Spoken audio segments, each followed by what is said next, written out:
Welcome to this first class on perspective. So, what is perspective? The way I like to describe it is perspective is the way that artists have to display a flat object or a flat shape and give it the illusion of three dimensions.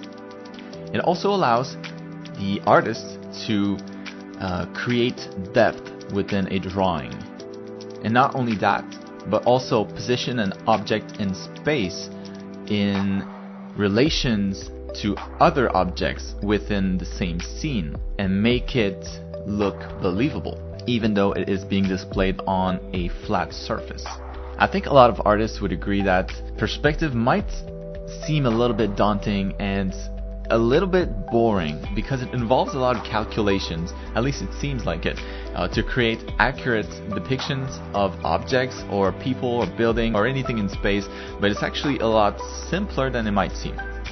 And in this class, I'll try to explain as best as I can all the core concepts and all the core laws that govern perspective, and we'll take a look at things like the horizon line, vanishing points, convergence lines, and 1 and 2 point perspective. So quickly looking at this here, I think it's pretty fair to say that the majority of people will understand that these two shapes here are one of the same. So it's just a different point of view. So in this case here, you're just looking at this little brick here from the top. And then for this one here, you're looking at it kind of like from the side, as if it's laying on a table and you're just sitting on a chair next to it. Now, why does this work? Why does our brain tell us that this is okay? That even though those two shapes are completely different when you look at them, this one, has nice 90-degree angles. This one has none. They're all much bigger than that or smaller. Yet we're trained and we're used to looking at this and thinking, yes, those are the same bricks. So what I'll try to do with this lesson is to answer those questions. Why does this work? How does this work? We obviously have a lot of stuff to cover here, so let's get started.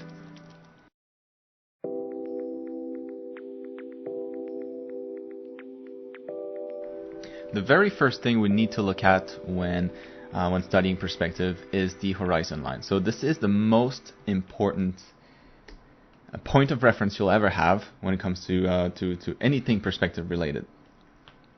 So the horizon line essentially is the line where the sky meets the earth or the sea, more like the sea, because you can have mountains and things like this, kind of like getting in the way.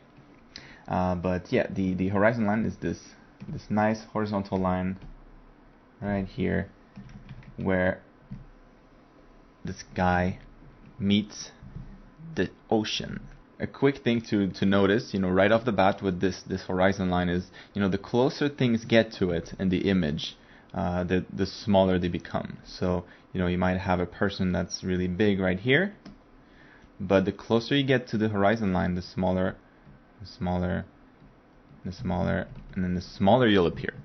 And you can see this in this example here with just the clouds. How this cloud here is pretty big in comparison to maybe like this one here, and those two might actually be the same size, and then this one back here might also be the same size, but they appear at least to be getting smaller and smaller as they get closer and closer to this line right here. So everything above the horizon line will appear to be close to be smaller than everything below the horizon line as well. And then as you go away from the horizon line, things appear to get bigger and bigger. So another example, if we look at this here, those people here, people are a good point of reference because they are, generally speaking, the same size. There's not going to be one person that's like 6 feet, and then another person that's 20 feet tall. They're all about the same size, in comparison, relatively speaking. So, if we take this man right here, his height, so he's about this tall, and if we take another man that's about the same size, the same height, relatively speaking, this one right here, but if we look at those two distances here, this one versus this one right here, obviously one appears to be bigger than the other one, right? This one right here, getting closer and closer to the horizon line, appears to be getting smaller and smaller. And then it's even more apparent if we look in the distance here, the far distance, where people seem to be really, really small, almost like ant size. So in this case, the horizon line is a little bit challenging to know where it is, because it's full of buildings. So you would tend to think that the horizon line, well, is probably right here. Let me change that to red so we can see it. So the horizon line is probably like something like this, but it's not. So this would be called wherever you see kind of like the sky meeting something, so meeting like mountains, or meeting buildings, or meeting the ground essentially. This is going to be, you can call it the visible horizon line. But it's not the real horizon line. The real horizon line is always at sea level, so it'll be lower than that. So you would have to imagine in this particular scene that there is no buildings whatsoever. So which is why it's a lot easier to spot in an image like this. Now that we've established what the horizon line is, if you didn't know before, one other thing that is very important about this particular line here in any image is that it's always at eye level. So what I mean by that is, if you were to be really, really, really tall and you looked straight ahead, you would still see the horizon, right here. It would still be the same. It would still be in the same place. Just a horizontal line right down the center of the image or your field of view. The same way as if you were an ant and you're like or maybe not an ant, but like a crab or something, really, really close to the ground, and you were to look at the horizon, you would still see it the same way. Now, when you're looking straight ahead like this, so that your horizon line is right down the center of your field of vision, and in this case, the field of vision is represented by this red square, this red rectangle. This would be everything that you see. So when you open your eyes, this is all that you can see. So this is your point of view. This is your field of vision, and from this point of view, if you look straight ahead in front of you, your horizon line will be right down the center. So you'll have half the content of your field of vision up here, and the other half is going to be down here. Now, what happens if you change that point of view? So if you tilt your head to look at the ground a little bit more instead, so if we decide we're going to look at what's down here, look at what happens with the horizon. The horizon line suddenly, used to be in the center of your field of vision. Now it moved up. Now it's all up here. So what this means is that whenever you look down on something, the horizon line will shift up. And then if you do the same thing, but instead you look up to something, so if you're really small, for example, and the majority of the things that you can see that are interesting are above you, then you'll tend to look up instead. And when you look up, you see the horizon right here. Your horizon drops. It becomes lower. So this is a different point of view. All right. To demonstrate how how important the point of view is when it comes to the horizon and how perspective is observed, I'm in a little street right here. So we're going to look at what happens. Right now I'm about the size of a person. So if I walk to this door, I'm a regular sized person. But we'll see what happens if suddenly, instead, I become really, really short. So just look at the overall scene right here and see how it changes based on my own point of view. So we're going to go down in this case, as if we were shrinking, or if we were a little kid. So suddenly I'm a lot closer to the ground, and everything is different. Everything that I used, suddenly I can see under those little roofs here.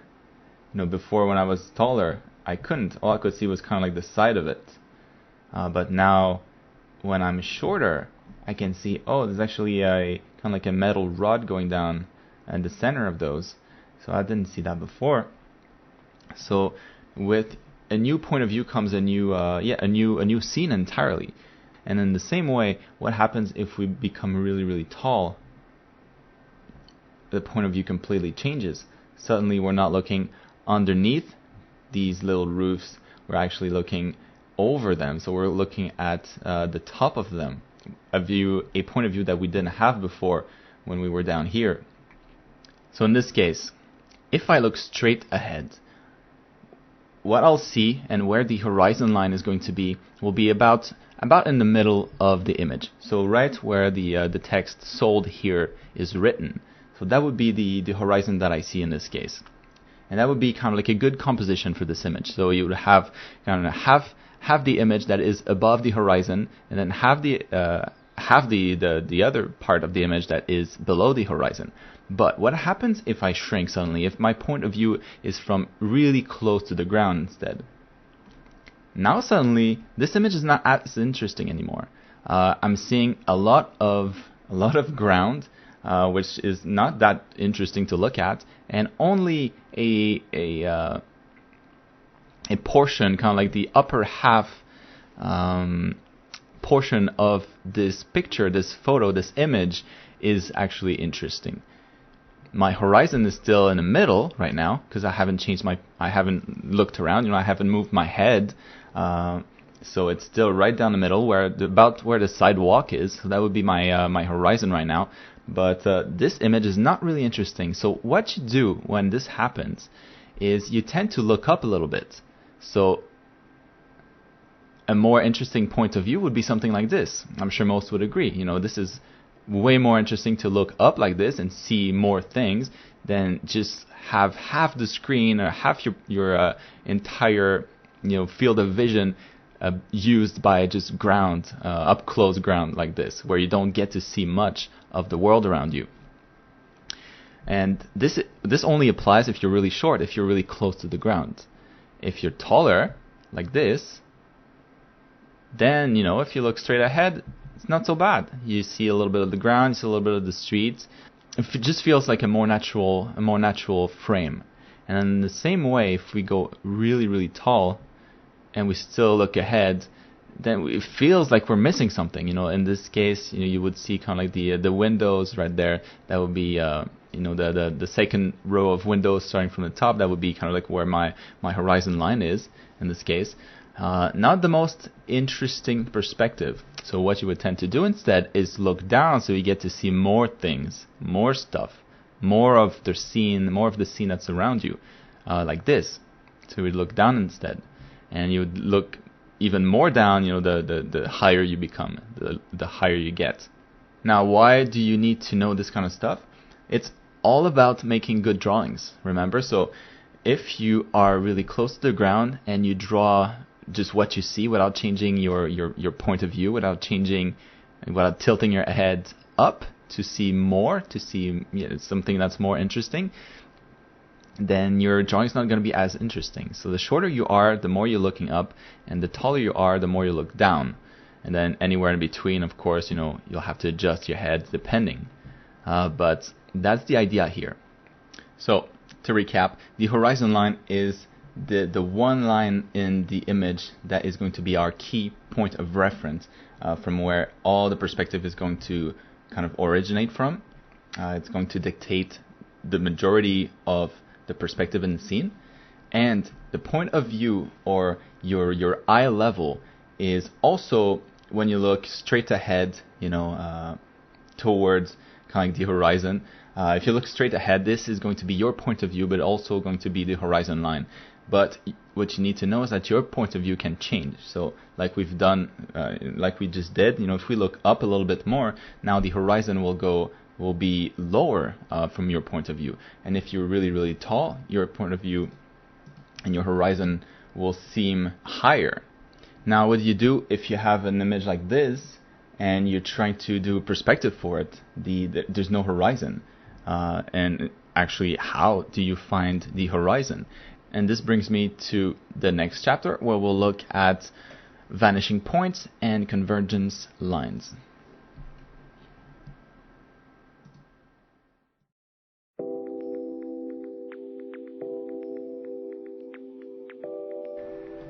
Alright, so now that we know about horizon and the horizon line, and we know about the point of view and we know that the horizon can move within a frame depending on the point of view of the viewer.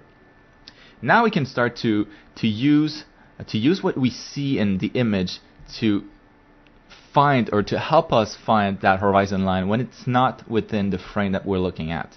And I keep saying, I've been saying frame, and this is kind of the vocabulary that I'll be using from now on to refer to what you can actually see. So in this case, this would be highlighted by the blue outline here. So this is all that you can see at any given time. Of course, if you move your head, or you can think of yourself also as a camera, because otherwise, as a human being, we have eyes, and we also have peripheral vision, so we can see a lot more than we can actually see within. For most cases, whenever you're doing a drawing, you're not going to be able to draw things that you see with your peripheral vision. You'll draw what you see as if you were looking at it through a window, very similar to looking at it through a camera. So that's why I'll be using that kind of vocabulary. So this, I'll be calling this like a frame. So everything that you can see at any given time, this is a frame, and you, the viewer, will be kind of like a camera looking at this and displaying this to on the screen. So within this frame here, if I look, it's really hard to imagine where the horizon can be. Because especially in this case, there's no horizon found within this frame. So this will allow me to introduce convergence lines. And what are those exactly? But convergence lines, will consider those to be straight lines that converge into one single point.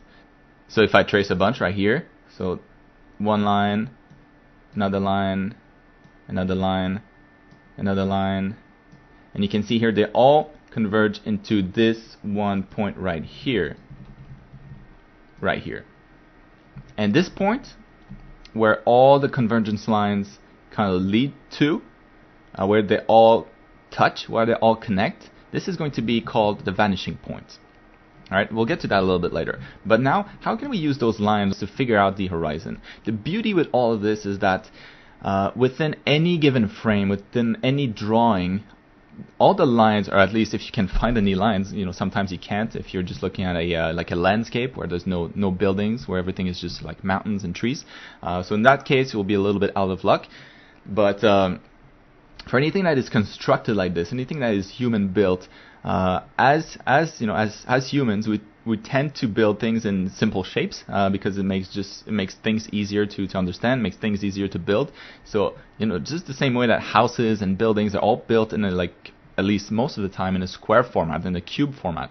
Everything is just blocky, so it's easier to it's easier to place together. It's easier to organize. Most of the streets are in a grid format as well. So there's always exceptions, of course. But for the most part, everything is built straight. It's just simple. If all these buildings were kind of like wavy and round, and it would be much harder to build. It'd be much harder to just make work in real life. So lucky for us, everything is straight, and everything tends to line up. So especially in this case here, if you look at this image, there's just a lot of straight lines, you can just look at this sidewalk here, and a really nice straight line right here. So if we trace that, if we use this one line and drag it all the way up here, and we use this line as we'll try to consider this one as a convergence line, and we'll see as a convergence line, and see if there's any other lines in this frame that actually converge at the same point as this one here. So let's just try.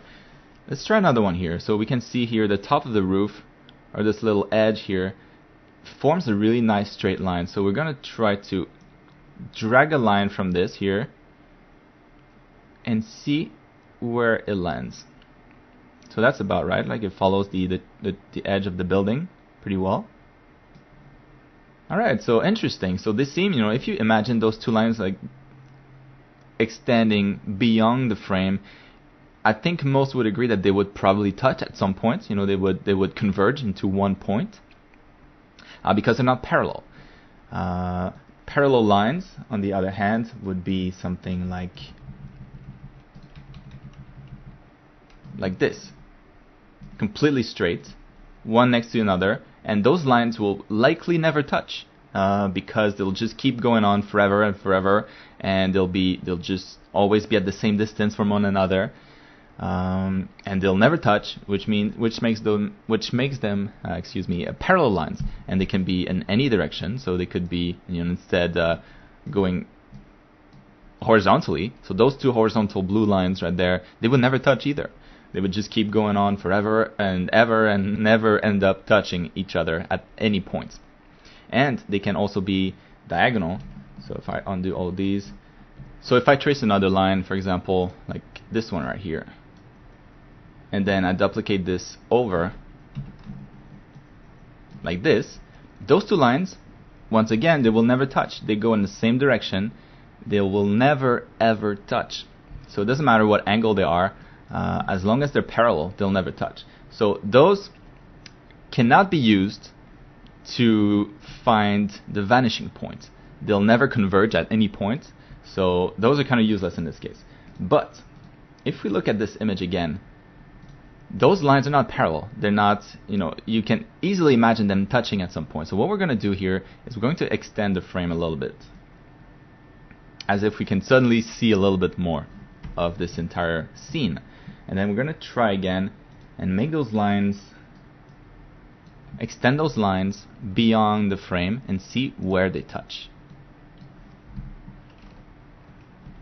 So I'm going to trace that again from here all the way here, this one too, and now I've just traced two lines, but we're going to find a couple more just to confirm this point here, where you can see here, where they touch, where they intersect. That would be the vanishing point. And also, this would happen to be the horizon point. So from there, you could trace a line like this, and that line, that red line, would be the horizon. And we're going to try to verify that. So let's find a couple more straight lines in here. So we can use the other side of the sidewalk, because we know that this is straight. At least it looks straight to me. So we're going to try. Drag it along the edge, see where it connects. Let's try to find another one. So we're going to use the trim here, the edge of this building. Try to extend it. We can do the same thing here with this one line here that looks like a straight line along the edge of the roof. And what you can see here is that those lines, when you extend them beyond the actual building and keep going, they all converge into one point. Not all vanishing points are on the horizon. I just want to put this out there, but there's always going to be one, at least one vanishing point on the horizon. And it's essential that we find this one point on the horizon, and it's essential that we find the horizon to be able to draw anything in perspective. In some cases, if you don't have an image, well, you'll be able to make that point up. You'll be able to place it wherever you want, and then you'll be able to draw anything you want from there. But if you have a drawing like this and you're trying to find where that horizon line is when it's not clearly visible in the image, let's say you don't have kind of like this ocean view where you can see the sky meet the ocean. In a lot of cases, you'll have to find that line yourself, and there's really easy ways to do that, and it is by using convergence lines. So now, being aware of what convergence lines are and being aware of vanishing points, what we can do now is create our own drawing. So with the horizon here placed, at a arbitrary spot, it really doesn't matter where within this frame, we can try our hand at drawing something simple like a train track. So what we're going to do is figure out where our vanishing point is, and in this case we're gonna start simple. We're gonna place it right in the middle, so right here. So this is going to be the vanishing point. We'll call it V1, vanishing point 1, because there could be multiple ones, but in this case we'll use a single vanishing point for a very simple perspective. And then what we're going to do is trace two convergence lines starting from this vanishing point, and we're going to extend them all the way to the edge of the canvas. It doesn't matter where. You could extend them like this, or you could extend them right down the middle, create a nice cone like this, or maybe a little bit wider, something like this. Alright, so we're going to do this. And now it's a little bit hard to imagine this, but imagine this, all this thing here. This is going to be the train track. So as if it's going all the way to the horizon. So a really straight, long train track going all the way to the horizon. And now we're gonna draw like wood beams across those tracks. So something like this. First wood beam. There we go. We have a nice wood beam right here. And now, if we remember, everything that gets closer to the horizon, like the closer that you get to the horizon, the smaller everything is. And this also applies for distances. So I'm going to draw another one that is closer to the camera, closer to your point of view, right here. So this is the first one that we'll see. This distance here is going to be shorter the next time around for the next batch of beam. And it'll get shorter and shorter and shorter as you get closer to the horizon. So we're going to draw this next beam right here. And you can already see like the distance between this one and that one. Now it's a little bit shorter. It's not the same. And I can prove this by drawing another one on top and moving it around, moving it over this one right here. So as you can see, it got shorter. That distance is not the same now. And then what we're going to do for the next one is the distance is going to get even shorter and shorter as you get closer and closer to the horizon line. And at some point they'll be so close that you won't be able to draw them. So it'll just look like they kind of just blur into one another. Just like that. Alright, so that distance here just keeps on shrinking as it gets closer and closer to the horizon line. And now if you look at this, now it makes a little bit more sense. So now you can actually feel, that this train track is going away in the distance. And then if you have some nice clouds, you can start to imagine a scene. So this is a very simple scene, but the scene is in perspective. You have a train track in here, and it actually works in perspective. So this is actually correct. And from there, you can do a lot of different things. And by the way, what we call this, when you have a single vanishing point in the image, is a one-point perspective. And we're going to take a look at this a little bit more in detail in the next chapter.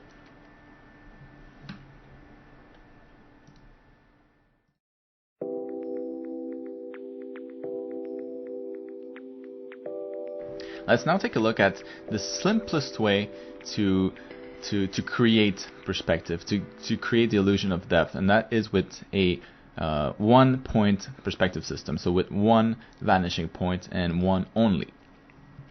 But actually, before I get to that, I want to also kind of like show another way to draw another example, which is going to be with 0 point perspective. So there's not going to be any vanishing point, and when there's no vanishing point, when everything in the drawing has just parallel lines, no convergence line, no vanishing point, nothing like that, this completely eliminates perspective from a drawing. So the drawing will look flat, or the photo will look flat, and this would look something like this. So for example, you can look at this train track here, and you obviously cannot tell any kind of perspective with this. All the lines are parallel lines, like we've seen before. Anything that is parallel, in this case, all those lines here, they never touch. They will never touch. They'll just keep going on forever and ever and be at the same distance from one another. And this means that there's no perspective going on with this. The same can be said with an example like this. Use the imagination here, but those would all be like buildings on the street, right? So you have the streets. You have the streets down here, and those are all the building 1, 2, 3, and 4, and those look flat. They're not in space. You can't tell how thick they are, how far back they go. They just look like kind of just cut out, right? Piece of paper that you just cut out and slapped on that canvas. Now the absence of perspective does not mean that there's no horizon line. There still is. In this case, it's going to be again where the sky meets the land. So for this particular drawing, it would be that line right here. So this is going to be the sky, and everything below this line, this is where the buildings are going to be sitting on, essentially. That red line here is going to be the horizon. But that's it. The horizon line is not going to be used for anything else. It's just going to tell you that, okay, everything that sits on here is in the air. It's above the ground, and everything underneath that is below the ground. But that's as far as it goes. But with this, you can still fake some sort of perspective. So let's say, we want to add some extra buildings and give the illusion that there's something behind there, without using actual perspective. Now, if we take a look at this, now this becomes a little bit more interesting. So we can see here the car that I added in the foreground, and by foreground I mean anything that is closer to the camera. So you can imagine like foreground, midground, and then background. So everything that's in the back is going to be in the background. Everything that's in the mid plane, in the in the center of the scene, is going to be on the midground. And then everything that's really close to the camera, really close to the viewer's eye, is going to be called the foreground. So in this case, this car here, since it's closer to the camera, it appears at least closer, because those two cars are obviously the same size, not the same size, but the same shape, and they're likely the same brand. But since this one is bigger, it feels like it's closer to us than this one here. And why is that? Well, if we remember, everything that gets closer to the horizon line, even though in this particular scene there's no real perspective, if you still consider that, if you still consider that everything that gets closer to this line here will get smaller and smaller and smaller, then you're able to still kind of fake the still fake some sort of depth in this image without having actual perspective. Now, if we want to introduce a simple perspective to a drawing, how do you achieve that? Well, we know that we'll need a focal point and the horizon line. Now, let's create an arbitrary horizontal horizon line. So this is going to be the red line in this case. Now with Photoshop, it's really easy to deform an object. So we can actually do this really quickly this way. So we're going to do a transform on this railroad.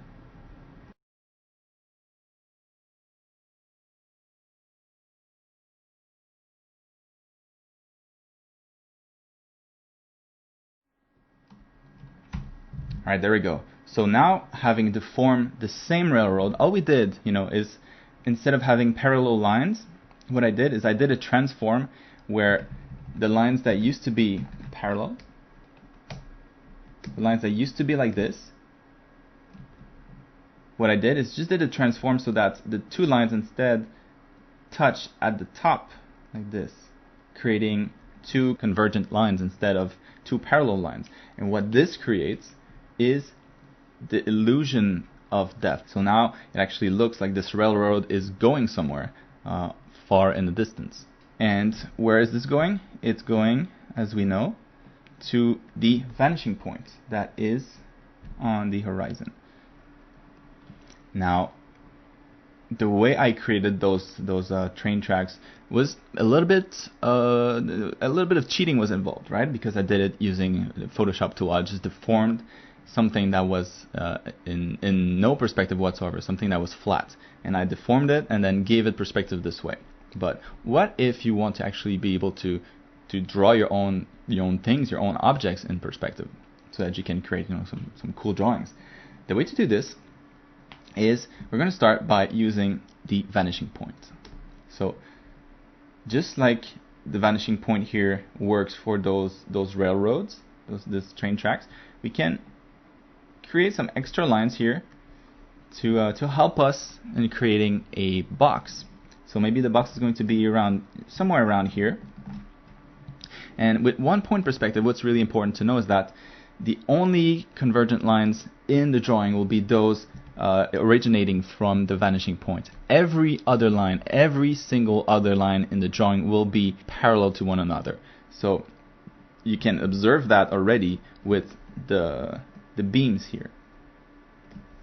So those wooden planks, all parallel lines, as you can see here, and you can trace all the other ones. They're all going to be parallel. and right now they look a little bit flat, but if we wanted to give some depth to these planks, we could add a little bit of depth like this, you know, as if they have some thickness. And those lines, again, they would be parallel to the lines that were there already. And those lines are going to be the horizontal lines are going to be parallel, and the vertical lines as well. So to create the base of the box, what we're going to do is we're going to draw horizontal lines that are straight, so parallel, from one end of these convergent lines to another. So we're going to create two like this. Alright, so parallel lines, these are parallel, they'll never touch. But we stop at the convergent line limitation. Now we're going to give this box a height. So right now it has a width, it has a depth, right? So this is the depth, this is how deep the box is going to be, and this is how wide it's going to be, right? From one end to another. And then if we were to look at this from a top view, just like the railroad before, you know, used to be what used to be a rectangle like this is now this shape here, is now a shape like this instead. It's the same wood beam, it's just seen in perspective. So it doesn't have those nice 90-degree edges anymore. Instead it has these smaller angles and at the bottom here, and these bigger angles at the top. So this is not quite 90, this is maybe I don't know, maybe 110 degrees, and this is maybe like 70, something like that. But still, it is the same object. So knowing this, we know that if we were to look at this shape here from the top view, it would be still a rectangle. But now we're seeing it in perspective, so it looks kind of like this deformed diamond. But now that we have the width and the depth, now we can create the height of the box, and then this again can be completely arbitrary. So I'm going to just draw a line from here to about here. So this is going to be how high my box is, and then I'm going to do the same thing, and I want the line to be the same on the other side, because, you know, the box is going to be even. It's going to be a nice box. It's not going to be all wonky. And then I can close this. So this is one side of the box. This is the front side of the box. This is exactly the same as this side here that I'm looking at right now. This face now is the same as this here, right? This is, you know, those wooden beams here, they're essentially just really flat, long boxes. That's exactly what they are. So now I can create the other sides of the box. And now that we have an extra corner here, we can use another convergent line.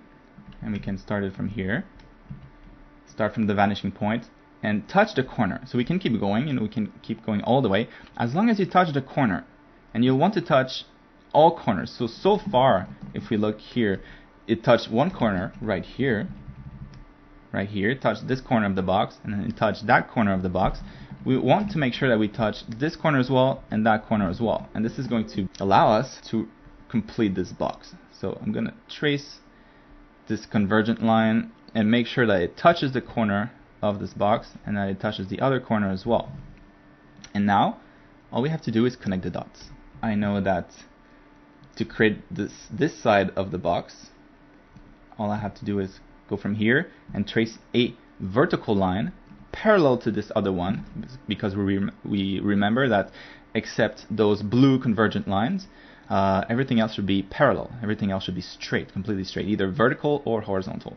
So I'm just going to go up, up, up, up, up until I touch the new convergent line that I created, and then we can connect those two here. So this is going to be the other side of the box. I can connect the bottom as well. And for the top, we can start from this corner here, and then another horizontal line all the way to the new convergent line that we created until it touches it. Click, and that's it. That will be the limit of the box, and then we can again connect those two lines right here. And now, of course, I can connect this one to here, and connect this one to here, but now the box looks kind of transparent. So, you know, if we want to erase those lines in the back, that the facade of the box would kind of cover. And what we're left with is a box in 3 dimensions, and we can erase all the convergent lines, if we're done. Of course, you could have this on a different layer to make it easier for you to erase afterwards, clean up your drawing. But for the demonstration, for the purpose of this demonstration, this works just fine. And then there we go. We have a nice box in the same perspective as the railroads, because we know it originates from the vanishing point that is common to all the objects in the scene. And using convergent lines, we're able to create a new object in proper perspective within this scene. And now I've created something that sits on the ground, but I can do exactly the same thing with anything else that might be floating in the sky, for example, by just creating those initial lines, connecting the 2 sides like this, and then coming up with a arbitrary height for the box. So maybe something this big here. I want to make sure that those 2 sides are the same, like this, so that creates a nice rectangle. And then we're gonna touch again the new corner that we just created with a new convergent line, and then touch the other corner with a new convergent line, and then we can just connect the dots using parallel horizontal or vertical lines. And touching it, so it has to be the same corner here, and now we can connect those 2 lines. A new horizontal line until it touches the new convergent line. There you go. And then we can close this just like that. Connect the lines that are missing and erase the inside construction lines of this box that we don't need anymore.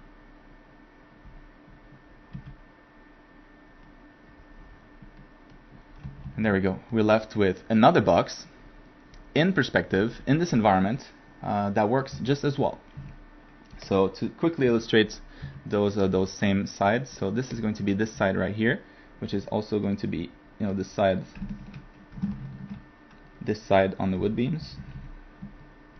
And then if we look at the right side of the box, which is going to be right here, that would be this same side here for this one box. And for the case of this wood beam here, since it's completely centered and we don't get to see those edges, those sides, then I can't really draw it. And then the top of the box would be this one here. And we can notice that for this box here that's floating above the horizon, we can't see the top here. We cannot see what's above, because from our point of view, for this particular scene, it's not possible for us. So if I were taller, if we were much higher, then we might be able to see it. But in this case, we can't. And the green here also represents the top of the wood planks right there. And now we can also create a new color, maybe orange, for anything that is below the box. And this case here is going to be the only case where we can actually see underneath the box, because it's floating in the air above the horizon line. So this is this is how you do it. This is how you create 1-point perspective. This is how you place objects in a scene. Of course, you can create all kinds of objects. Right now I've created just cubes, so I would start with that. Make sure that you're really comfortable doing really simple cubes like this, and then we can move on to more challenging things. But before we up the challenge, let's take a look at 2-point perspective now. Introduce a second vanishing point and see what happens.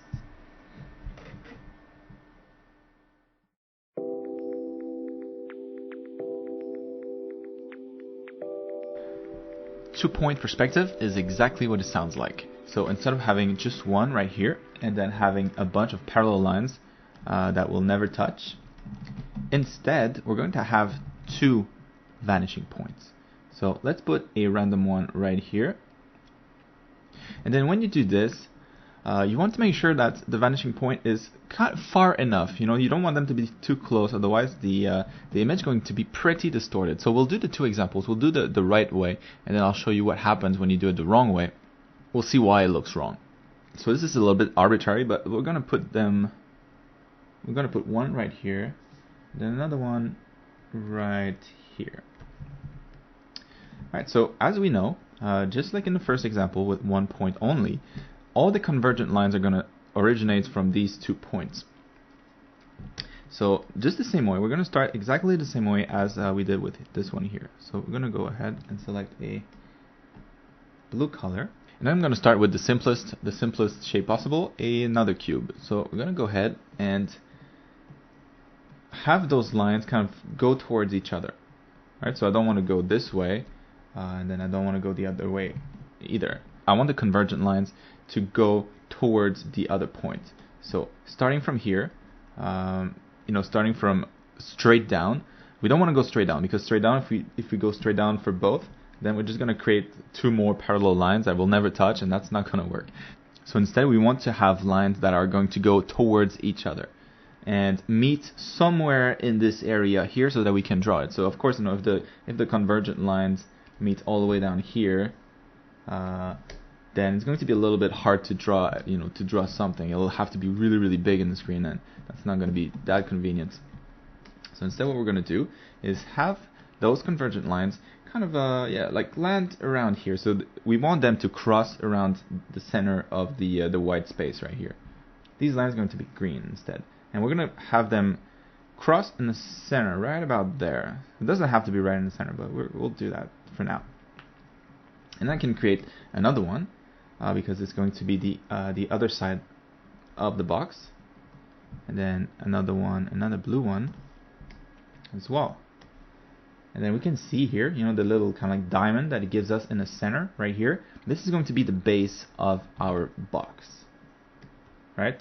So this section here, this zone here, this is going to be the same as this right here. So the same orange part here. But of course, since the box is going to be above ground, we're never going to see this. But this is the part that touches the floor. So we can start and give this an arbitrary height. So we're going to start by tracing kind of like the base for it. So one side, 2 sides. And then to create the height, you really don't have to pick one side in particular. You can use any one that you want. So you could start this way. I like to start from the center. So we're going to go about this high. So this is going to be the height of the box. And then once we have this, now we can trace our next convergent lines and touching the top right here. So the top of the line, and another one that touches the top of the line, just like that. Now from here we can start to connect the dots again. So I'm going to start this corner here. This is the outside of the box, and I'm going to go all the way up and touch the new convergent line. And I'm going to do the same thing on the other side here. Touch the new green convergent line coming from, we're going to call this vanishing point 1, vanishing point 2. So now we can connect those 2 sides here, and this is going to give us 2 sides of the box. And now to get the top of the box, to be able to wrap this up, to close this off, we'll select that color again, trace another line that's going to land right at the top of that corner right here, and same deal on the other side as well, just like that, top of the box, corner of the box. And then we can close this with the black color,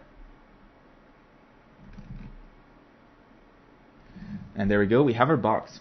So if we look around here, so this could be the red, this would be the blue, and this would be the top of the box. So as you can see here, this is a lot more dynamic. This feels a little bit flat because there's one side, the one side that is facing us, that is facing the camera, is always going to be completely flat. Just like this one here, this little rectangle here is just, really, really thin rectangle.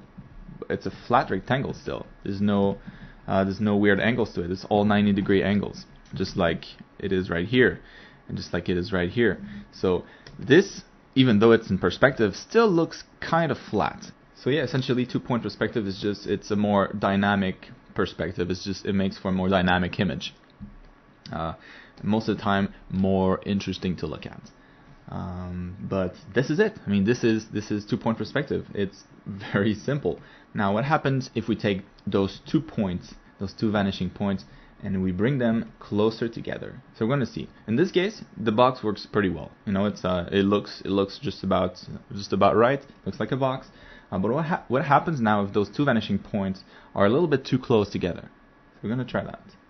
Going to bring it together. Together. Now, this is what tends to happen. So even though all the convergent lines are correct, and you know the box is properly built, it just looks completely distorted. It doesn't look like a box anymore. It looks like a really tall kind of like, yeah, it looks like a tall rectangle maybe. But as we remember, this box used to be wider than it is tall. And now if we deform it too much, if we bring those 2 vanishing points too close together, then it deforms the result. And this is a kind of like a warped perspective. It just doesn't work well. So this would be a bad example.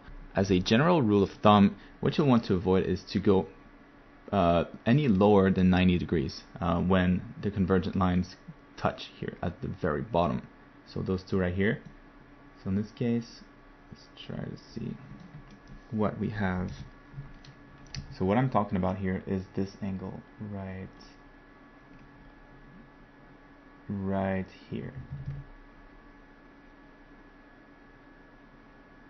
So what we want to avoid is anything beyond a 90-degree angle, right? So this is about 90 degree right there. So you don't want to go any lower than this. So if you go like this, that's probably going to distort it too much. If you go like this, then even more. So try to stay at 90 degree. You know, when the lowest convergent lines touch, try to make sure that this doesn't go beyond 90 degrees. There's always exceptions, and it might still work in some cases. But to be safe, to make sure that nothing looks too distorted, try to follow this rule. 2-point perspective really allows to make some really cool stuff. It's still fairly simple to manage. You know, it's only 2 vanishing points. I mean, it does take double the amount of convergent lines, as you can see here. It takes 8 to create a box instead of the 4 that it took us for this example here. So it's double the work in that sense. But for the level of dynamism that you can create with this kind of perspective, it's really well worth it. Now you might be wondering, what happens if you're trying to draw something that's not a cube, something that's not square? And what I always do, and what I recommend, and what most people do at least, is to draw simple shapes first. So you always start with cubes if possible, and then what you'll do then is you'll sculpt the cube. So you can remove some parts to it. Let's say I want one of this side of this cube to be chiseled, for example. So what I could do here is maybe just erase after the fact. So erase some part of it. So something like this.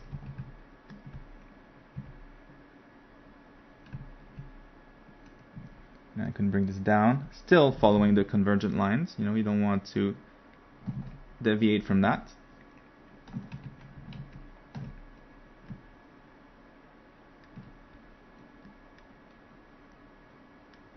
So instead you could do something like this, and then this would be another edge, as if, you know, one of the corner got cut off.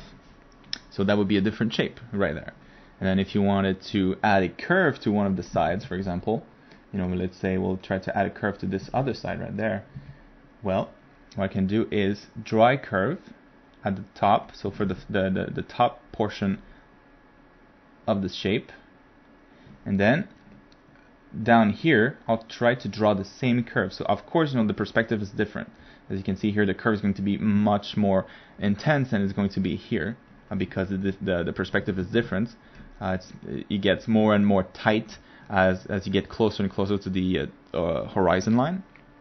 But what you can do is you can still do some marks like this and try to gauge, okay, so this is about in the center here, so the middle of the curve is going to be about in the middle, and then this here, the curve touches the side at about this point right here, and the other side about right here. So now you have 3 points. You have 1 point right here, 1 point right here, 1 point right here, so you can easily connect the dots, create that curve as well as you can. There you go. And now what you would do is just erase the stuff that you don't need. So you can erase this all the way down.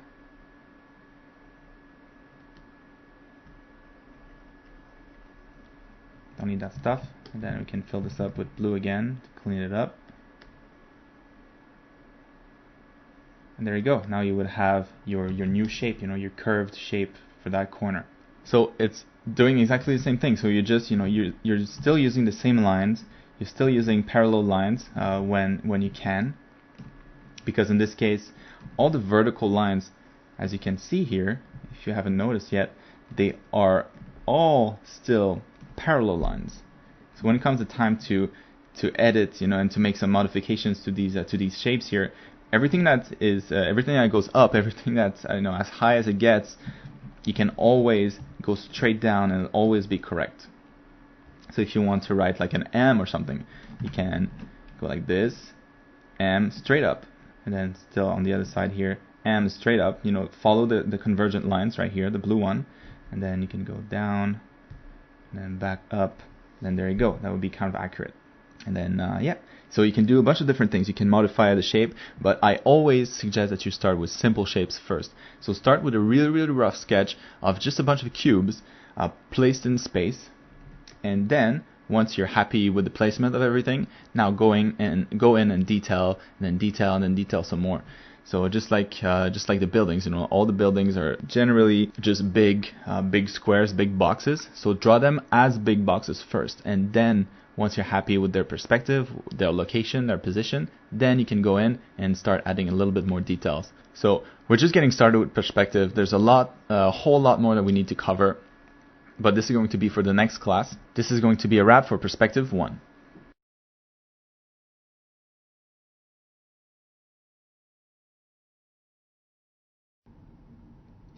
This exercise is going to be all about 1-point perspective. So the very first thing we want to do here is create a new file. So you could very well be doing this on a sheet of paper if you want. If you're not used to Photoshop just yet, but if you are, might as well go ahead and get even more used to it, even more comfortable in there. So if you are going to use Photoshop for this or any other similar software, let's go ahead and start with creating the canvas for this. So what I like to start with is kind of like a 4K resolution, double the 1080p that we talked about. So this is double 920 by 1080p, and we're going to go with this because this also means that it's going to be displaying at full resolution on a 4K monitor. So my approach to file size here is you always want to at least meet the minimal kind of like the minimum resolution that people will be viewing this on. And right now, 4K monitors are getting more and more common. So this is kind of like the minimum that you'll want to work with in terms of file size if you're going to be displaying this on the internet. So I'm going to go ahead and click OK with that. All right, there we go. So a couple things here before we begin. The topic of this exercise is going to be a room. So we're going to be drawing a room in perspective, but only with one vanishing point. So a 1-point perspective drawing. Now, what do we need when we start this? So a little bit more about the topic also. So as I said, it's going to be a room, but it can be any room, and it can be a room in your house. So you can take a photo and kind of just, try to replicate that with 1-point perspective, for your drawing. Or you can take a room in your house and kind of futurize it, so sci-fi it up, or maybe turn it into a medieval or a fantasy room, with similar layout, but obviously with a different kind of flavor to it. Or you can just keep it the way it is, keep it simple.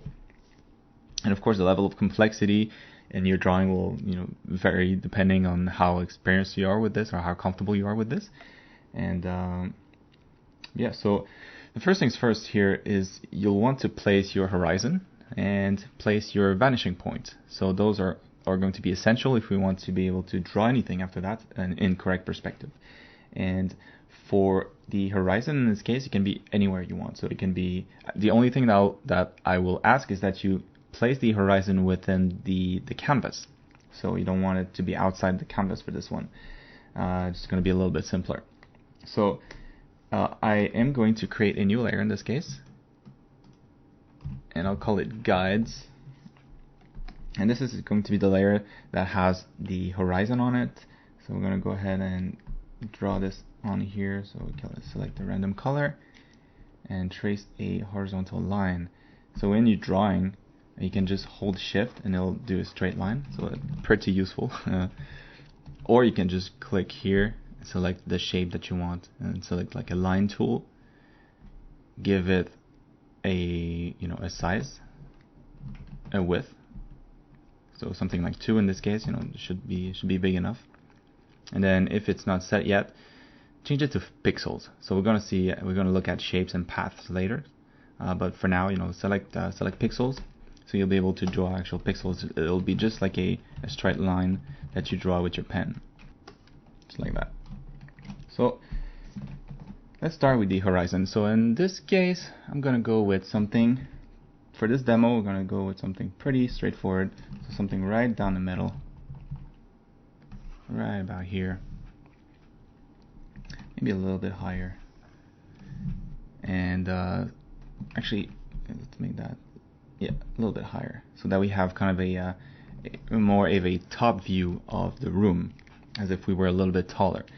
And we are going to place the focal point, vanishing point, excuse me, and this is going to go in the we're going to place it around the center of the canvas. It doesn't have to be right in the middle, but somewhere around there. Actually, let's place it right here, and then somewhere in this region. And then now we are ready to start with this. So the first thing we'll want to do is create the boundaries of the room. So the first guides, we're going to trace them in the corner here of the canvas, just like that. And with this, we'll be able to draw kind of like the back wall of the room. So I'm just gonna go ahead and do something random here. So we have the guides here, and we don't want to be drawing on this because we'll get rid of this at some point. And then if you're not using Photoshop, you can use a different color pencil, so maybe like a light orange or light blue, something like that, and then you'll be drawing on top of it all with a darker pen, just like a regular pencil. So in our case, we'll be drawing on the background layer here, and keeping it simple. So we're not gonna use layers or anything like that. We're gonna keep it as close as possible to just a regular traditional drawing, just to remove any technical difficulties that might arise by the fact that we're using Photoshop. So of course, if you're used to Photoshop, go ahead and use layers if you want, but in my case, I'm just not gonna. Alright, so we're gonna draw the kind of like the back wall for this. So this is going to be the limitation of the room, the limitation of my background. So very simple, we're just gonna trace straight lines, and then they should also line up with those convergent lines that we've drawn right here. So this is going to be the back wall of my room, and then since we're inside the room, we're not going to be able to see the other wall, so the opposite wall to this one, because it's going to be behind us. If we're the camera looking into this room, it's going to be behind the camera. Alright, so we're not going to be able to see it. Starting with this, so a couple things that I'm going to be including in here. So I have, what I'm going to do in my case, I'm going to do a kind of like a bedroom with like a sci-fi bedroom with some weird like techie bits here and there. But essentially, I'll have a wall, a couple windows, and then shelves. And that's going to be pretty much it. And then I'm going to start with this really big rough shapes, and then we're going to go into more details. And kind of just like once we're done with the perspective, when the perspective is set in the room, once it's populated, I'm going to go in and then add some more details. And you'll see with the details, you don't actually need to use these convergent lines. You don't need the guides anymore, because you will have like a bunch of other lines already drawn in there that we'll be able to use as reference. And then one more thing that I really want to stress here is the to have correct sizes in here. So I don't want my bed to be like way too big for a regular person or way too small, and I don't want my bed to look really big or small compared to like a chair or like a desk or something like that. So to be able to keep believable proportions throughout the image, it's good to establish a guide first, kind of like a unit that we'll be able to use and to measure things. So in this case, we can imagine normally walls are about 2.5 meters high, like the ceiling for most houses. I'm just averaging here, but you can probably consider this distance here to be about 2.5 meters, or something like 8 to 9 feet tall, right? So what we're going to do here is, knowing that this is 9 feet tall, so this distance here from top to bottom in a straight line, this is about 9 feet tall, or 2.5 meters. What we're going to do is determine where a human, like a regular, like maybe like a 6-foot person, would land on here. So how high would that person be? So knowing that this is about 9, if we split it in thirds, so maybe like this and like this. Doesn't have to be like super accurate, but the more accurate the better. So yeah, in thirds, about this much. So this means that a regular person would land somewhere right above the horizon line if they were standing straight. So this would be in the scene here at this level of the room right there. So meaning that I'm going to draw the head again. So I'm going to draw this right here. Actually, I'm going to place that. Yeah, so we'll leave it on this guide right there, because it's good to have on the image at all time. So let's say this is the top of the head for that person. So we know that a regular person is about eight heads tall, right? And so what I'm going to do here is split this in half, split this in half, this in half, and then again, so we can kind of recreate the correct proportions for a human being. So really quickly, you don't want to go into too much detail here, but this is going to be about, the crotch is going to be about right here. So we have a person like this, standing.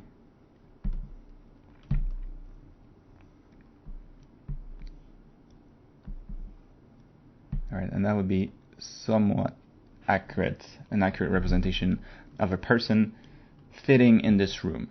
Of course, that person would be much smaller if we're all the way back here. It would appear smaller, at least, but we could do the same thing. So if we want to draw someone in here, as long as we have this reference here based on the real height, the real dimensions of this room, knowing that this person is 6 feet tall, what we can do now is, if we know that the bottom here is going to be, this line here is going to be where the feet land.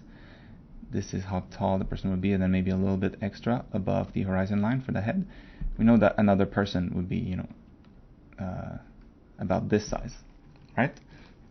So the first thing I'm going to do with this is draw a bed for this person. So I'm going to go ahead and measure kind of like a correct size bed for this one. So this distance here is about 6 feet, so I'm going to go and draw something that's about 7 feet. So that would be maybe this long. So that looks about right. And then what we can do with this is go back to our guide and extend the edge of the bed to know where it would land on the side here. So we know now we have the side of our bed. It's going to look something like this. Oops.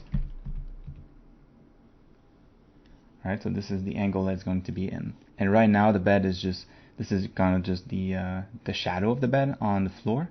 So if we want to bring this bed up a little bit, to give it some height, then we can extend this upwards like this.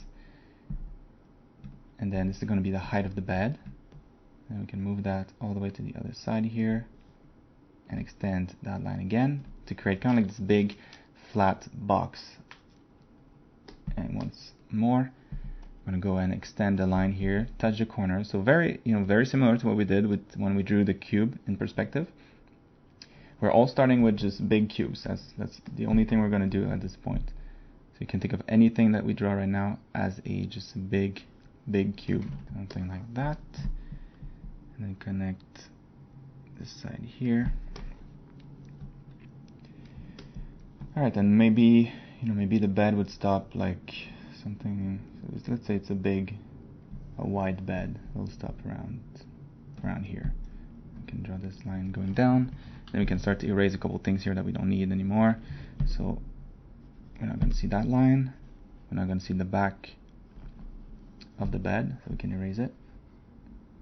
There we go. Now we have kind of like a mattress sitting in the room, and in correct, it's correct size. Maybe the bed is a little bit big for this guy, but yeah, I don't know. He's rich and he bought a big bed, a big king size bed.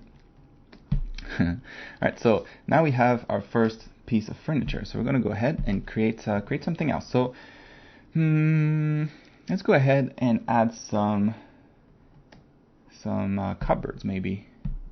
So I'm going to go down here and maybe start them from about here. So for furniture that is dependent on real human proportions, like the bed, it's good to measure things, but for other things like the size of the storage compartments or things like that, where the size really doesn't matter, you don't have to calculate and be as precise when it comes to their size.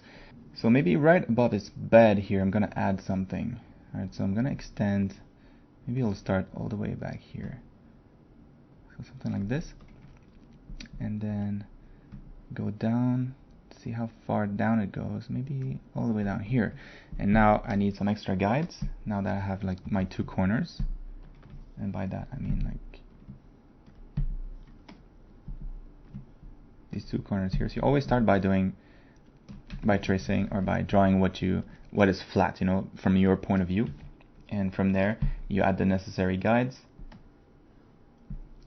and then extend the convergent lines to find the correct perspective for this. Alright, so the corners of this thing would extend this way. I'm going to use a straight line for this, why not? Alright, extend this all the way here. And then we can erase this stuff here because we're not going to see that anymore. Alright, and so as we can see here from this point of view, we're not going to be able to see underneath this storage compartment, and we're not going to be able to see the top of it because it's laying flat on the ceiling. But I can definitely add some separations here for the different like doors that are going to be on this thing here. So maybe something like this, maybe another separation down here. So this is all random what I'm doing here. Maybe the doors in the back here are going to be bigger, maybe the shape will change a little bit. But now we have a storage compartment there that's taking up a little bit of the room. We're going to add maybe like some sort of vent on the top of the ceiling, and then maybe some lights. So I'm going to go and draw some extra guides here because I don't have anything on the ceiling right there. So maybe the vents are going to go like this, and then there's going to be some lights as well. So maybe following this. Yeah, so let's start with that and see what we can create with this. Alright, so this is going to be kind of the shape of the lights. I'm going to start them there. They're going to extend all the way down here. Maybe they're going to be cut in the center, something like this. And then we'll have this big like air filtration unit maybe that is not straight but maybe zigzags a little bit, so we'll extend it something like this. And then it goes all the way back here, maybe touches the wall and goes down a little bit. Maybe something like that. And then that would come back up here. So maybe about like this. So since the line here, the convergent line is already touching, I don't have to draw an extra one. So I can just add this one here, maybe a little bit higher too. So maybe something like this. And then this would go like that, maybe touch here. So what I'm doing with this is going to be kind of like an L. So I'm gonna need an extra couple lines here. Ooh. One touching the corner, another one touching this corner here. Okay, I'm gonna close it this way, and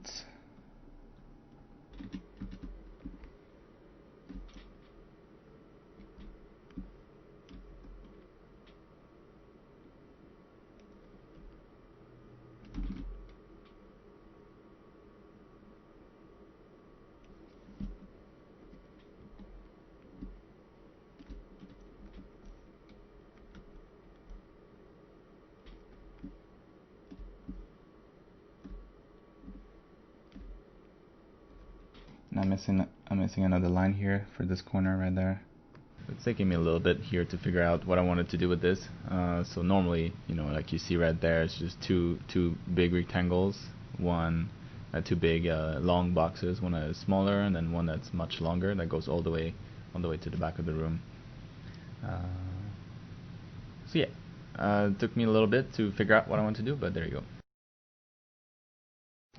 So now we're starting to have a room that's that is looking more and more interesting. So those lights here, I'm gonna close those shapes as well. Alright, and then for the left side of this room here, the ceiling is actually going to be rounded. So what I'm gonna do is starting from down here and coming all the way to maybe this point right there, I'm gonna create a nice curve for this. So something like that. And it's going to be the shape of this wall on this side. So I'm going to draw another line to delimit where the curve begins here on this little dot right there. So this is where the curve starts, and then it ends all the way up here. So I'll draw this as close as I can here. So I'm going to take the point here, and the last point that I can use for this convergent line, and then in here, this point right there, I'm going to trace a what I'm going to try to do here is, let me change the color so that's a little bit easier to see. What I want to do is draw this shape here, but up close. See what this shape looks like up close. So with this, now I notice that I am missing an extra line. So the line is going to be touching this corner right there. So I'm going to touch this right here. Alright, and then we can finish this shape here, but make it bigger since it's closer to the camera. So this shape, this line is going to touch that line right there. So this point up here is the same as this one. This point down there is the same as this one. And then what we'll want to do is go touch the wall where that line meets right there, horizontal line, all the way until it touches the convergent line. And then we know that if we join this line to this one here up there, it's going to be the same shape as this in the back. Of course, now the curve is not going to be the same if we just eyeball it. So what we can do is trace maybe a diagonal to give us some extra information there. So I'm going to do another color, maybe green. We'll turn this into a square. So where does the line land if this is a square and we trace a diagonal like this? So on this line here, if we split it in half, so the center of this rectangle will be about right here. So we can do the same thing here. We can start with a rectangle, just like this. And now we're going to trace a diagonal from here, from this corner, all the way down here. And then we'll see where that curve lands on that line, that same line. So if we look back here, and we split this line in half, so we're right about here. It's about the halfway point of this line. It's about another halfway point, right? It's about like a quarter where the line meets. So if we split this in half again, right about here, this distance, split it in half. So that curve, that same curve here, would land right about here. So now we have 3 points, so it's a little bit easier to create a curve for this. So we're gonna make sure that when we draw that line, we need to first curve until it touches this, and then keep curving until it lands right on that corner right there. And what this will do is that it'll give us a curve that's really similar to this one here. It's not gonna be perfect. We could add some extra guidelines in here, but for the sake of this, it should be more than enough. So I'm gonna go back here and try to make a nice smooth curve using those 3 points that I've figured out now. So something like this, maybe. Alright, so now I'm just gonna go ahead and erase this black line here. It's annoying me. And I'm gonna add some windows. So I don't want to get rid of those guys just yet, because I'm gonna be drawing the window now, but a curved window to follow the curved wall. So what I am going to do is maybe the window is going to start right, maybe a little bit lower. So I'll extend this. I'm going to draw another guide at the bottom of the window, another convergent line that will limit the bottom of the window. So maybe something here. And then I know that this is going to be the lowest point of the window. Then it'll start right about here, go straight up until this point here, and then it'll start to curve. And then maybe it'll end back here. Alright, so what I want to figure out now is where to end the line. So I know that at some point, it's going to land on this convergent line right here, like this one curve here, this big one. And so we need to figure out what a square for this would be, what a rectangle would be. So all the way up here to the corner of the room, and then straight until it touches this convergent line, right here. So we know that, and then I'm going to do the same thing for this with this one here. So all the way up here, and then horizontal until it touches. So the end of this curve is going to be here. Alright, so now all I have to do is kind of trace a nice line like this, and then touching the top one. So I can help myself with drawing a guide here. I'm going to go like this, touch, and then right there. And the way I'm able to figure out where this point is I'm just taking, because the perspective changes, right? Those two lines are not parallel, so they become closer and closer as they get towards the roof, because my point of view is not right down the middle. So the way to figure out kind of where this point is going to be, you can take distance here, you can take this distance, and then this distance, and kind of average, where this would land in the center. So this distance, the average of those two, so maybe this distance here. So that sounds about right. Right, this is bigger, this is smaller, and this is even smaller. So that looks about right. Again, it doesn't have to be perfect, but that should help us trace the line as accurately as possible. So now I'm going to touch this and then keep going until I meet the other point right there.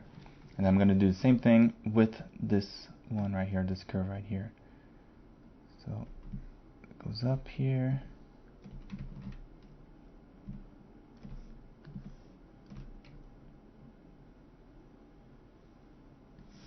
Alright, so now I have the edges of my windows.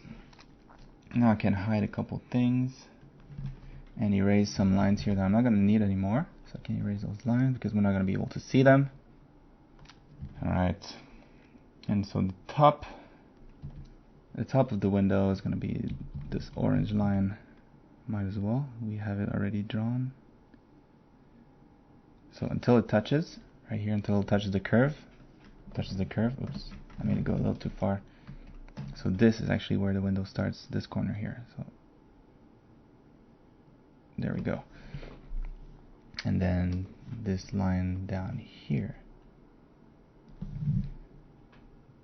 Okay, so now if you can imagine, all of this here, this is all the window. So this is a window, nice curved window. And now I am going to add a maybe like a desk on the other side where the these guys are. I'm also gonna draw limitations of this room because if I hide the guides, it's not there. So I need this right there. So this corner of the room, that corner of the room, and actually there's a couple more things I need to erase in here to clean this up. So now I'm gonna add a desk. All right, if I want to line up this desk with the the window, what I can do is start the desk from the very corner of the window here and extend it. And then I have my my sizes here, so I know that this guy's 6 feet tall, so 3 of those halfway point here. So this length here is about 3 feet. So I'm gonna go and maybe have a desk that's like 2.5 deep. So it actually happens to land up right on this line here that I can use. So that's what I'll do. So you can always reuse convergent lines if you have some that happens to work perfectly for you. So this is going to be the limitation of my table there, my desk. Maybe I'll continue it a little bit on this side here, all the way, actually. And then maybe it will curve. So maybe it'll go like this, and then like this, just to make it a little bit interesting. And then I can add some extra guide for the corners of this new shape. And I don't need anything else. So that's pretty much it. So now I can create the height of this. It'll go all the way down to the floor. And same thing here. This line is going to go all the way down. This line here might as well. And then this is the other side, the edge of this desk. And then if the guides are getting in the way a little bit, that's why always try to draw them as lightly as possible. Or you can always drop down the opacity if you're working with layers, so that they're not in the way. They're just kind of just almost there, so that you can still see them, but they don't get in the way of your drawing. And now I have a nice desk in there. So there we go. Nice window. So maybe that window is going to have a little bit of depth. So maybe it digs in a little before it actually is the window. Maybe something like this.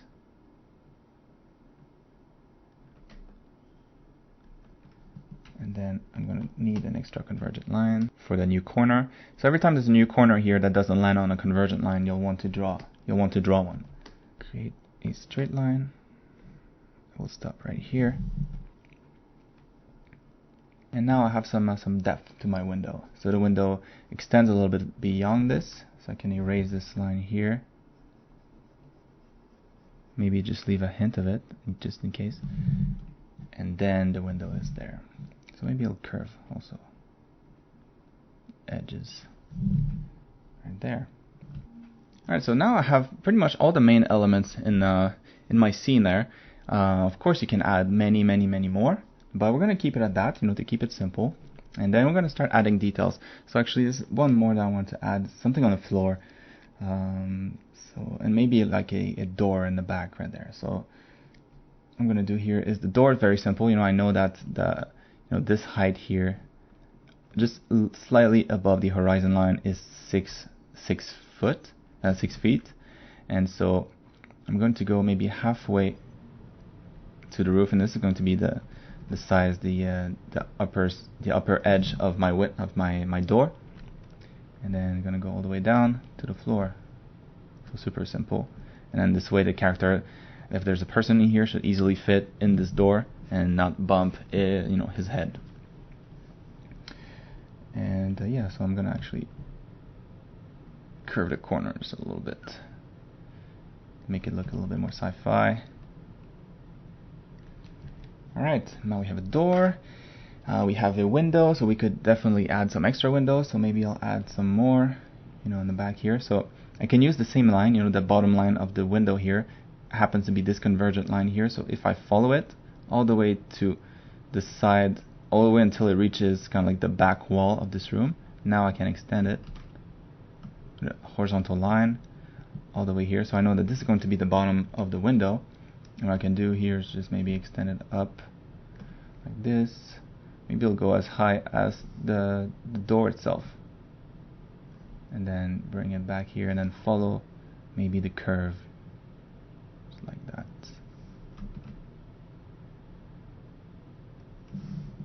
Alright, so now we have a nice window. We can erase this here. We don't need that. Now we have a nice window at the back of the room and a door. And maybe I'll add some extra lines on the floor to add some maybe not a carpet, but maybe like a trap or like an exit, like an emergency exit or something like that. Or just adding some cool sci-fi lines.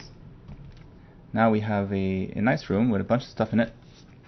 And now's the time to add some details. So now when it comes to time to add details, it's actually a lot simpler now that we have a bunch of reference lines in the drawing itself on top of all the convergent lines that we've drawn in the scene. So now we don't have to draw new convergent lines for all the detail. We can actually use like the lines that we already have as reference. So for example, if I'm going to maybe draw a drawer maybe on this unit here. So maybe it's going to be like a little hole here going all the way up where that person can sit. So like kind of like the desk area. And then it's going to stop about here. Then we can draw a straight line. Since this line is so close to the other one, we can almost just do it like a parallel one. So something like that, that looks about right. And then we didn't have to draw a new convergent line for those two corners that we created, but no big deal. And then same with this. I'm gonna go maybe all the way up here. There, so that's going to be kind of like the back limit of my desk. And then again, you could easily do another convergent line to touch this edge right there, but I'm just gonna make a straight line that matches those two lines right here. So something right in the middle, right? So maybe something like this. Again, better if you draw it properly, but at this point, if you have a lot of stuff in the scene, you can kind of just eyeball them. And as long as it doesn't look completely off to you, then it's probably good enough. And we're going to do the same thing for all the details. So if I want to add, like extra, like I said, like maybe a drawer on this unit here, what I'm going to do is I'm just going to follow the line down there. Maybe take this line and draw something in the center that looks just about right, following that line. And now I have kind of a drawer in there. And didn't have to follow any convergent lines. So yeah, this is kind of how you save time when you're at the detail phase, since you have so many guide lines already, that you don't have to create new guides for everything that you draw for all the small details. Sometimes maybe like on the right side there's some big areas where I don't have any convergent lines. I might want to add some when I get to that point, but yeah, for a lot of the details, you start with big blocks, and you make sure that you measure those so that the base at least is accurate. And then when it comes to time to detail, you can eyeball most of it, and it should look pretty accurate. Given that you have enough construction lines in there. All right, and we're gonna take a little break here to look at something that's pretty important. So. I've kind of touched on it a little bit when I did the corner edge of my wall, the curved wall. But we're going to look at how to draw circles in perspective. So this is going to allow you to draw almost anything. You'll be able to draw cylinders. You'll be able to draw like a half, like half corners, like half cylinders, and concave things. And so it's a really, really important shape to learn, and it's a little bit tricky to do. But once you know how to do it, should be pretty straightforward. So it'll just need a little bit of practice so that you can become faster and faster at it, and spot kind of when you're making a mistake and when the circle in perspective is not looking quite right. So you'll be able to pick up those mistakes a little bit easier the more you do it. So I'm going to do this in a way that if you're not using a If you're not using Photoshop, you'll still be able to do it. So of course, if you want to deform a circle using Photoshop, it's actually really simple. So let's say you have one right here. Actually, I'm going to draw another one. But let's say you want to draw a circle like this within the boundaries of this plane right there. So one way you could do this, if you're using Photoshop, you can just draw a circle like this, create a stroke, and then you Control T to deform, and all you have to do is match those corners. So you control and snap the corners to those same corners. To those same corners right there, and then hit enter, and there we go. You have a nice circle that is in proper perspective. So that took 2 seconds, really quick. But that's not what we want to do. We want to be able to draw this on our own. So to do this, what we are going to do is first we need to place this circle in a square. So squares, if you don't have a square, you can't do much. You need a square to be able to draw another square and then draw the circle inside it. So like with everything, it always starts with a square.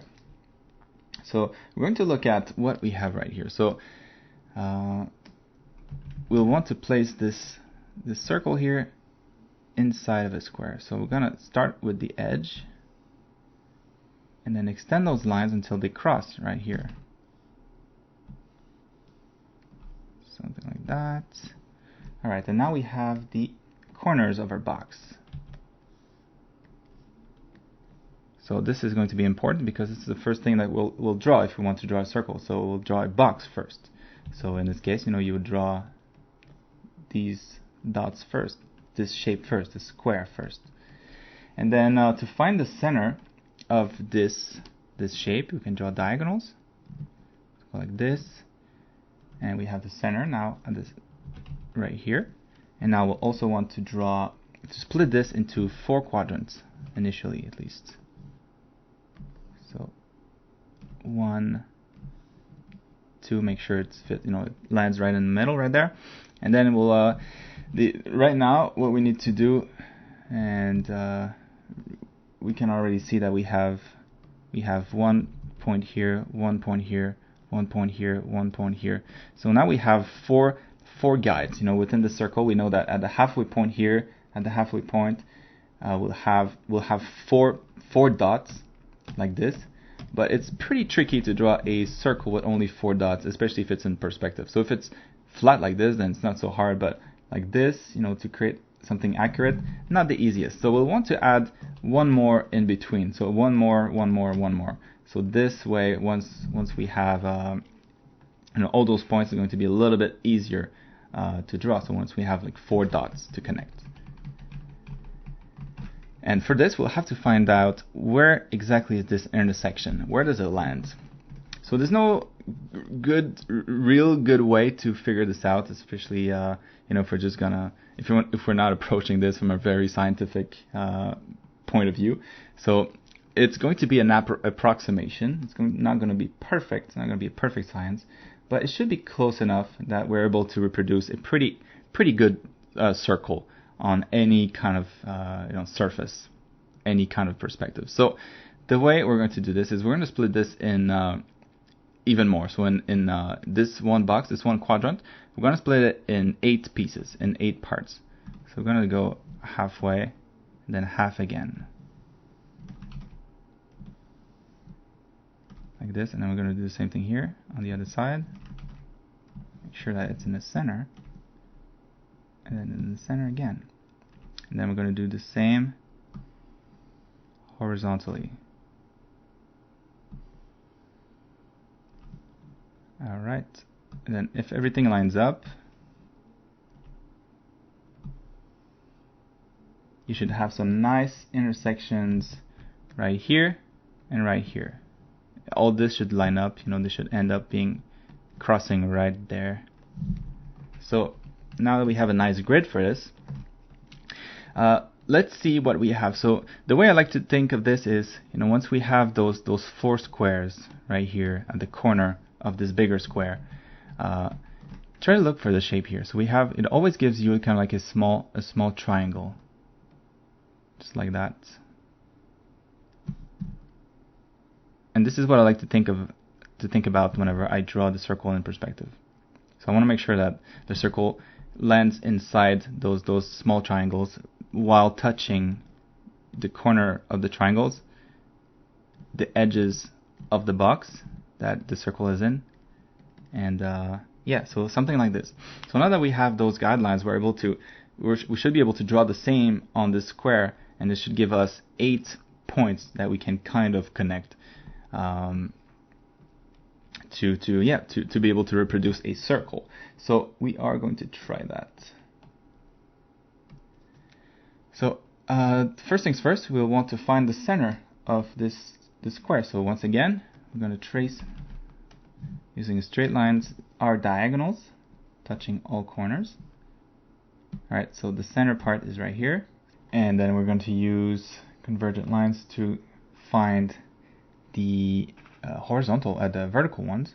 So right down the middle, right here, and then again we're going to split this quadrant in half, and then this other one in half again, like that.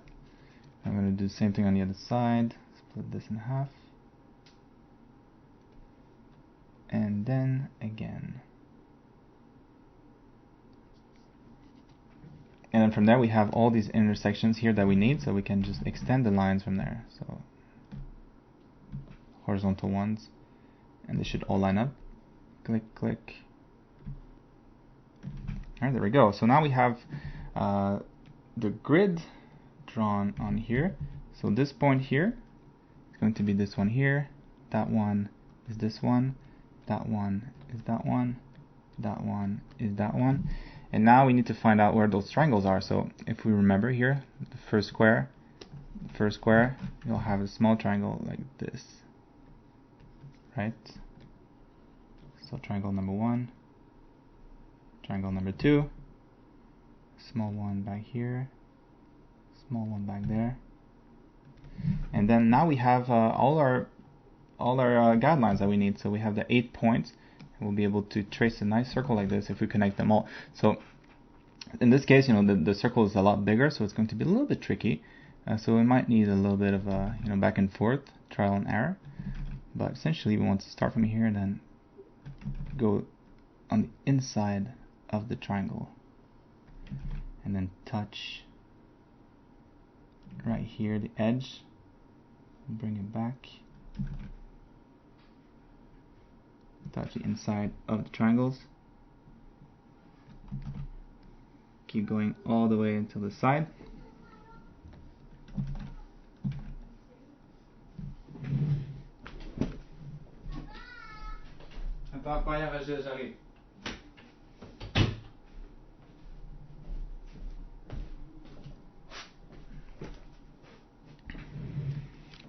And now we have half of it done. I'm going to keep going like this.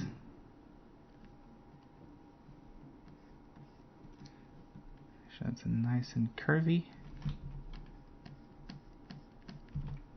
Keep going.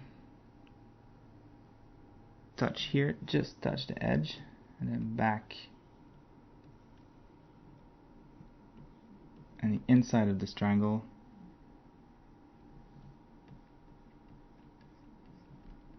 And that should give us a pretty accurate-ish a circle in perspective. Alright, so the beauty with this is that I can actually correct myself if I made a mistake, because remember I did this version here, so not 100%, but it's pretty close, right? So the margin of error there is totally acceptable. So maybe here the red curve should go a little bit in, a little bit more, and this one should curve a little bit more, but everything else is right on the money. So I mean, this is how you do it. You start with drawing this grid here, split, a grid split in 8. So in 8 parts. Of course, you don't have to split the center here because there's nothing there.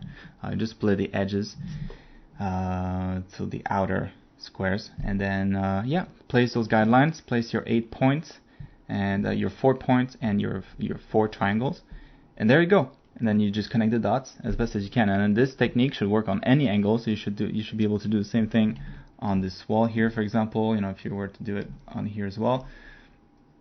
And this is how you draw circles in perspective. And of course, you're not going to draw circles all the time. Sometimes it might only be like a half circle, but the same guidelines apply, the same rule applies. And maybe it'll be only like a quarter of it, like a quarter of a circle. Again, the same deal.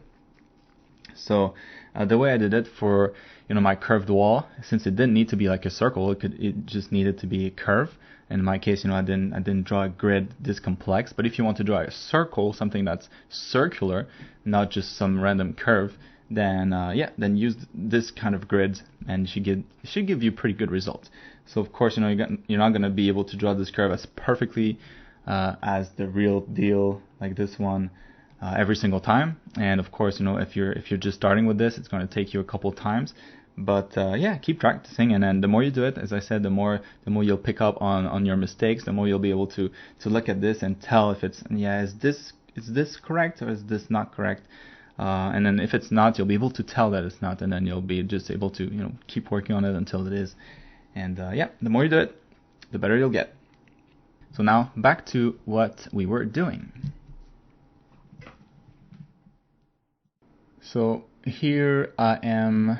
Again, like I said, in a really good spot to start adding details. So most of the big shapes in my room are there, and now I am going to just start adding more stuff. So of course, it helps if you have reference, like a photo reference of what you're doing. In my case here, I'm just winging everything, so there's going to be a little bit of trial and error, and then of course it's not gonna be an amazing concept because I'm not really focusing on that. I'm just kind of drawing random shapes in perspective and hoping that it looks all right.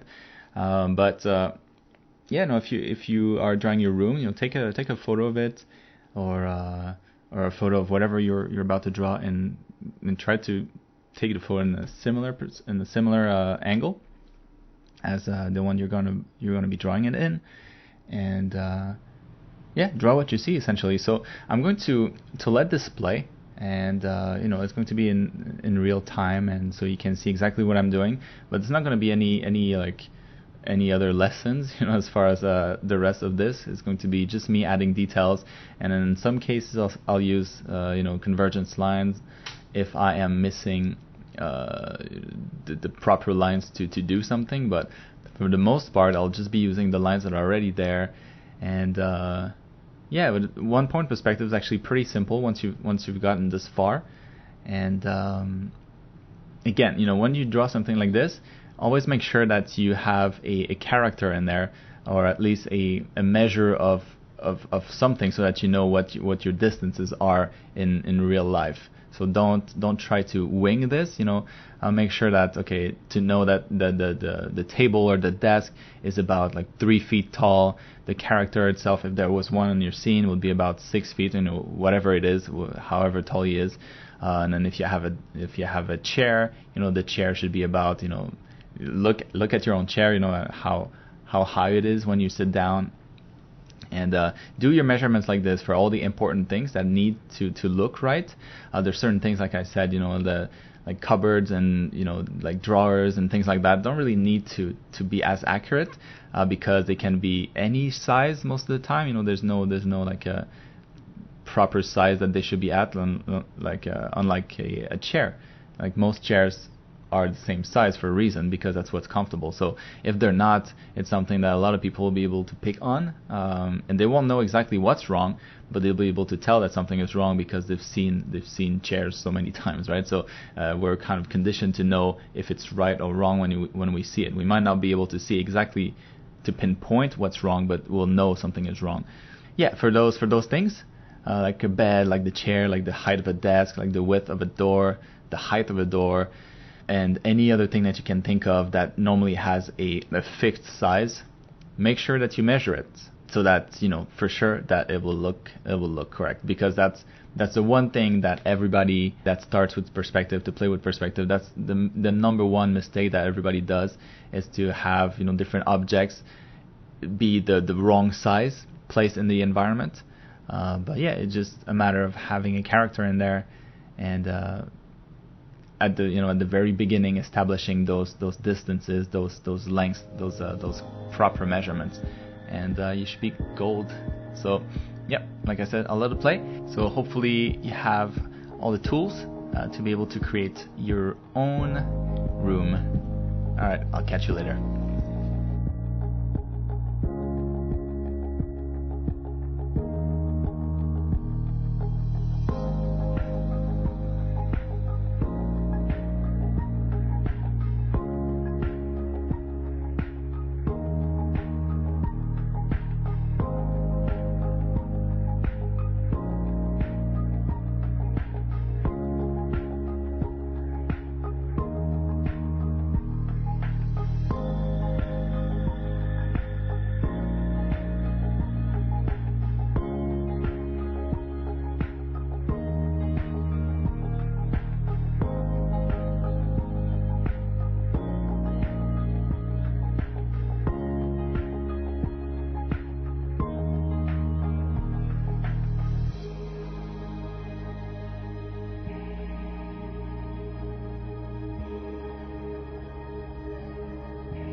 Alright, and right before we end right there, there is a mistake in this image. So it wasn't on purpose actually, so my bad. But yeah, there's a problem, a perspective problem in this room. So I want you to try to figure it out if you haven't yet. So you might have noticed as I was drawing things that things didn't really line up, and I kind of picked up on it as well. But it was pointed out by well, my wife first. So I'm going to give you a couple seconds here to pause the video and try to find out for yourself what the issue is and where it is. And for the rest of you, I am going to like troubleshoot the problem, and then we're going to look at what it is and how to fix it. So it's actually going to be a pretty interesting process because it's something that happens all the time. Yeah, we're going to look at how to fix it in the easiest way possible. So first things first, we're going to spot where the problem is. So I'm going to create a new layer here, and I'm going to use convergent lines to figure out. Well, let me bring up the old one here. So by me drawing these lines right there, you're probably starting to guess where the problem is. It is with that desk on the left side here. So what I am going to do with this is recreate the shape of the desk, and then we're going to see what the problem is exactly. So if we look at this, this area right there, something is not quite right. So we have the desk area, the end right there, this line here, this would touch the wall, and then that would be the end of it. But then it continues, so there's this this portion here that really is not making any sense whatsoever. This doesn't actually make sense because the wall ends right here, so this is the end of the wall. That would be the corner of the room. And then what would this be here? So it means that this desk, instead of being inside of the room, is actually pushed. It's pushed the wall on the left to it's pushed the wall to the left a little bit more. So we're going to try to fix this. So first things first, we're going to draw the right lines and see what we can do from there. So I'm going to draw the corner of this room again, right there. So that would be it. So all the stuff here, that would make no sense. So we can erase that stuff because that has no room, that has no place there whatsoever, because it's not correct. And then I can extend those lines right here, maybe all the way to the end. So that would be touching the corner of this room, maybe something like that.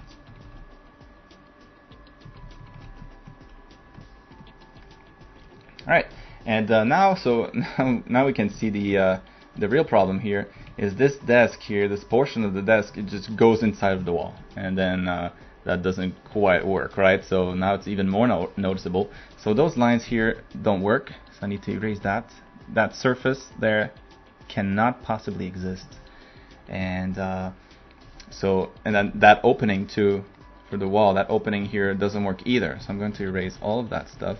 Okay, so now the obvious fix for this, so it would mean taking this whole thing here, taking the entire section of the desk, and essentially bring this to the right. So push this inside of the room, so you can see here the corner right there would match with the corner of the room, right? So that would be correct. And now I would just need to kind of erase, this thing here, and that would be more like it. So I could make it work this way.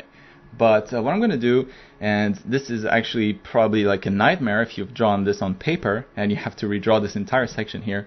I don't want to do that. So I'm going to try to find a quick way, tweak the design of the room so that I can make this work without having to redraw this entire section, because I don't want to do that. So instead, what I'm going to do is I'm going to consider that this room is a little bit wider than it actually is. So what I am going to do right now, if we look at this room from the top, right, the floor plan for this room is a square.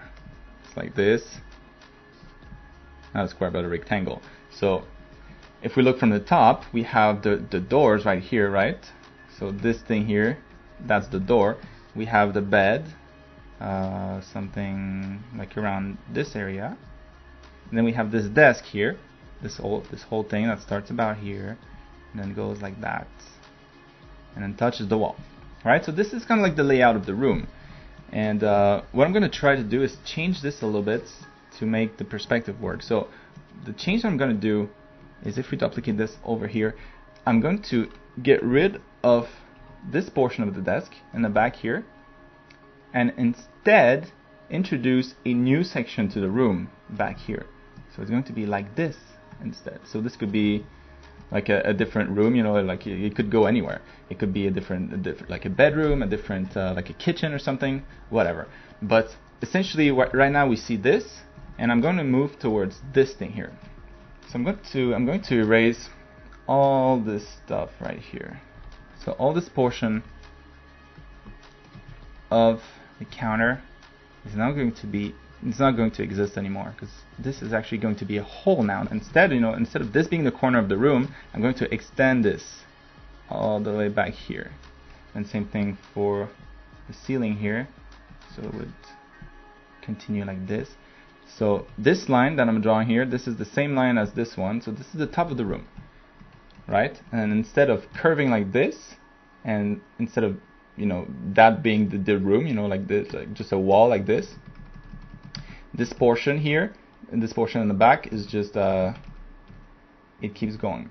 And the same down here. And then now the only thing that doesn't work anymore is this pipe here. It's just floating there. Doesn't make much sense. So I'm going to erase the tip of it and see where it actually lands properly. So I'm going to draw a line here that touches the wall. So this is the wall right here.